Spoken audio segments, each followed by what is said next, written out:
ঢাকার রাজনৈতিক আকাশে গত কয়েকদিন ধরে এক অদ্ভুত উত্তেজনা বিরাজ করছে। রাজধানীর কূটনৈতিক জোনে গাড়ির আসা যাওয়া যেন হঠাৎ করেই বেড়ে গেছে। বিভিন্ন দূতাবাসের কর্মকর্তারা যেন একটু বেশি ব্যস্ত সময় পার করছেন। সাধারণ মানুষের চোখে এসব হয়তো ধরা পড়ছে না, কিন্তু যারা রাজনীতির অন্দরমহলে নজর রাখেন তারা বুঝতে পারছেন কিছু একটা ঘটতে চলেছে। কিছু একটা বড় পরিবর্তনের আভাস মিলছে বাতাসে।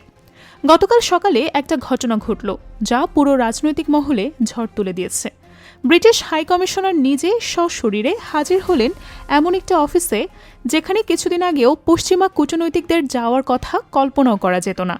মগবাজারে অবস্থিত জামায়াতে ইসলামীর কেন্দ্রীয় কার্যালয়ে ব্রিটিশ হাইকমিশনারের এই চমকপ্রদ সফর কেবল একটি সৌজন্য সাক্ষাৎ ছিল না, এই সফর ছিল একটি স্পষ্ট বার্তা, একটি সুস্পষ্ট ইঙ্গিত। যারা রাজনীতি বোঝেন তারা ইঙ্গিতের অর্থ খুব ভালো করেই ধরতে পেরেছেন। আমিরে জামায়াতের সাথে দীর্ঘক্ষণ বৈঠক করলেন ব্রিটিশ হাই কমিশনার। কক্ষের দরজা বন্ধ ছিল, ভেতরে কী আলোচনা হলো তার বিস্তারিত বাইরে আসেনি, কিন্তু বৈঠক শেষে দুই পক্ষের মুখেই ছিল এক ধরনের তৃপ্তির ছাপ। এই দৃশ্য দেখে অনেকেই অবাক হয়েছেন, অনেকেই প্রশ্ন করছেন কী ঘটছে আসলে, কেন হঠাৎ করে পশ্চিমা বিশ্ব জামায়াতের প্রতি এতটা আগ্রহী হয়ে উঠল। এই প্রশ্নের উত্তর খুঁজতে গেলে আমাদের একটু পেছনে তাকাতে হবে, সাম্প্রতিক কিছু ঘটনার দিকে নজর দিতে হবে। গত 2-3 দিনের কথাই ধরুন, আমেরিকার কূটনৈতিক প্রতিনিধি দেখা করেছেন জামায়াত আমিরের সাথে, ফ্রান্সের কূটনৈতিকরা এসেছেন, জার্মানির প্রতিনিধিরাও পিছিয়ে নেই। একের পর এক পশ্চিমা দেশের কূটনৈতিকরা যেন সারিবদ্ধভাবে হাজির হচ্ছেন মগবাজারের সেই অফিসে। এটি কি কেবল কাকতালীয়, নাকি এর পেছনে আছে কোনো গভীর পরিকল্পনা, নাকি পশ্চিমা বিশ্ব বুঝে গেছে এমন কিছু যা সাধারণ মানুষ এখন পুরোপুরি উপলব্ধি করতে পারেনি? কূটনীতির ভাষা সাধারণ মানুষের ভাষা থেকে একটু আলাদা। কূটনীতিতে প্রতিটি পদক্ষেপের একটা সুনির্দিষ্ট অর্থ থাকে।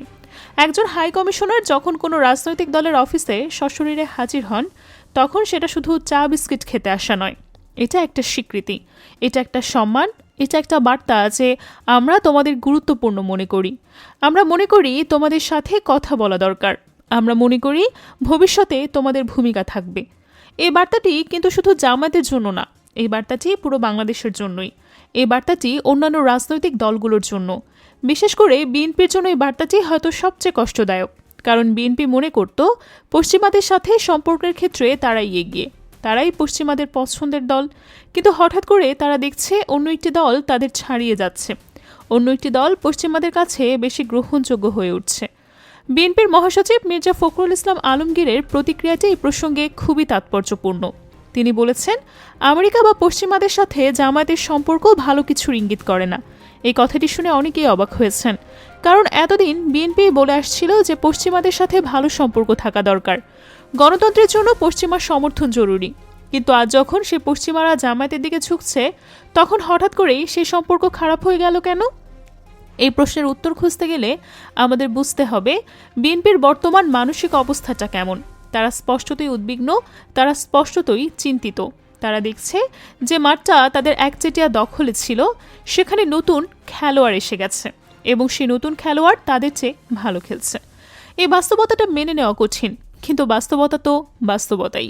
ফখরুল সাহেব যখন বলেন এই সম্পর্ক ভালো কিছুর ইঙ্গিত করে না, তখন একটা সহজ প্রশ্ন উঠে আসে, কার জন্য ভালো না?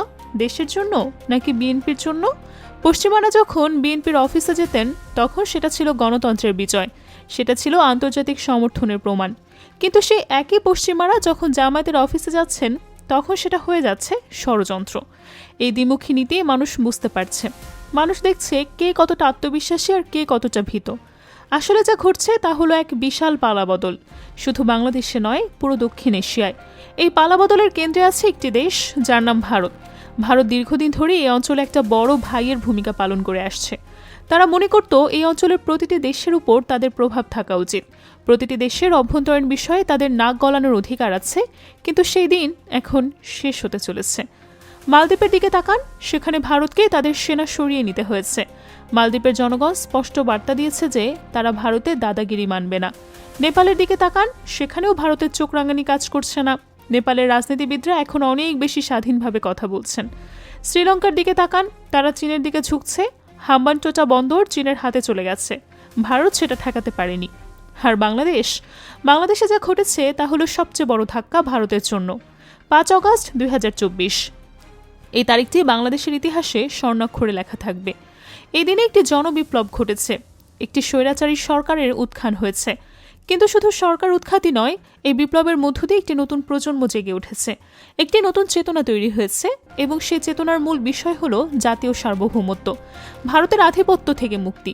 ভারত চেয়েছিল শেখ হাসিনাকে দিয়ে আজীবন বাংলাদেশ শাসন করতে। তারা এক ঝুড়িতে সব ডিম রেখেছিল। শেখ হাসিনা ছিলেন তাদের সবচেয়ে বিশ্বস্ত মিত্র। তার মাধ্যমে তারা বাংলাদেশের অভ্যন্তরীণ বিষয়ে অবাধ হস্তক্ষেপ করতে পারত, ট্রানজিট নিতে পারত, তিস্তার পানি আটকে রাখতে পারত, সীমান্তে যা ইচ্ছে করতে পারত। কিন্তু সে ঝুড়ি উল্টে গেছে, সব ডিম ভেঙে গেছে। শেখ হাসিনা এখন পালিয়ে দিল্লিতে, আর বাংলাদেশের মাটিতে এখন এক নতুন বাতাস বইছে। মজলুম জননেতা মাওলানা আব্দুল হামিদ খান ভাসানী একটি কথা বলেছিলেন। তিনি বলেছিলেন, তারাই হবে জাতির শ্রেষ্ঠ প্রজন্ম যারা দেশের জাতশত্রু ভারতকে চিনতে পারবে। আজ 2024 সালে এসে আমরা দেখছি সেই শ্রেষ্ঠ প্রজন্ম তৈরি হয়ে গেছে। এই প্রজন্ম ফেলানির লাশ ভুলে যায়নি। মনে আছে কি সে ছবিটা? 15 বছরের এক কিশোরী, নাম ফেলানি খাতুন, সীমান্ত পার হতে গিয়ে কাঁটাতারে আটকে গেছে। ভারতীয় বিএসএফ তাকে গুলি করে মেরেছে। ঝুলেছিল কাঁটাতারে ঘন্টার পর ঘন্টা। এই দৃশ্য বাংলাদেশের তরুণরা সত্যিই ভোলেনি। তিস্তার পানির কথা ভুলে যায়নি এই প্রজন্ম। বছরের পর বছর ধরে ভারত তিস্তার পানি আটকে রেখেছে। উত্তরবঙ্গের কৃষকেরা পানি পাচ্ছে না, তাদের ফসল নষ্ট হচ্ছে, তাদের জীবিকা ধ্বংস হচ্ছে। কিন্তু ভারত চুক্তি করছে না, বারবার প্রতিশ্রুতি দিয়ে ভঙ্গ করছে। এই অন্যায় আজকের তরুণরা বোঝে। সীমান্তে বিএসএফ এর গুলিতে প্রতি বছর কত বাংলাদেশি মারা যায়, এই হিসাব কি আমরা রাখি? একটা স্বাধীন দেশের নাগরিকদের প্রতিবেশী দেশের সীমান্তরক্ষীরা এভাবে হত্যা করতে পারে? কোন আন্তর্জাতিক আইনে এটা বৈধ? কিন্তু ভারত এটা করে চলেছে বছরের পর বছর, কারণ তারা মনে করে বাংলাদেশ তাদের পোষা বিড়াল, বাংলাদেশের উপর যা ইচ্ছা করার অধিকার তাদের আছে। কিন্তু এখন সেই দিন শেষ। আজকের তরুণরা বুঝে গেছে, দিল্লি বাংলাদেশের বন্ধু না, দিল্লি বাংলাদেশের প্রভু হতে চায়। আর যে কোনো রাজনৈতিক দল এই প্রভুর গোলামি করবে, তরুণরা তাদের ছুঁড়ে ফেলবে, ঠিক যেভাবে তারা শেখ হাসিনাকে ছুঁড়ে ফেলেছে। এই বাস্তবতাটা পশ্চিমা বিশ্ব বুঝতে পেরেছে। আমেরিকা বুঝেছে, ব্রিটেন বুঝেছে, ফ্রান্স, জার্মানি সবাই বুঝেছে। তারা দেখছে বাংলাদেশে ভারত বিরোধী সেন্টিমেন্ট প্রবল। জনগণ আর ভারতের দালালদের ক্ষমতায় দেখতে চায় না। ভারত যাদের সমর্থন করবে, জনগণ তাদের রিজেক্ট করবে, এটা এখন প্রায় নিশ্চিত। তাই পশ্চিমারা তাদের কৌশল বদলাচ্ছে। এতদিন তারা ভারতের চশমা দিয়ে বাংলাদেশ দেখত, দিল্লি যাদের সমর্থন করত তাদেরই তারা সমর্থন করত। কিন্তু এখন তারা নিজেদের চোখে দেখছে। তারা দেখছে বাংলাদেশের বাস্তবতা অনেক ভিন্ন। এখানে জনগণ চায় সার্বভৌমত্ব, জনগণ চায় স্বাধীনতা, জনগণ চায় এমন নেতৃত্ব যা ভারতের কাছে মাথা নত করবে না।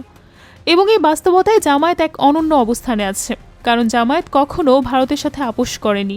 জামায়াত সবসময় সীমান্ত হত্যার বিরুদ্ধে কথা বলেছে, তিস্তার পানির দাবি তুলেছে, ভারতের আধিপত্যবাদী নীতির বিরোধিতা করেছে। এই অবস্থান আজ জামায়াতকে জনগণের কাছে গ্রহণযোগ্য করে তুলেছে।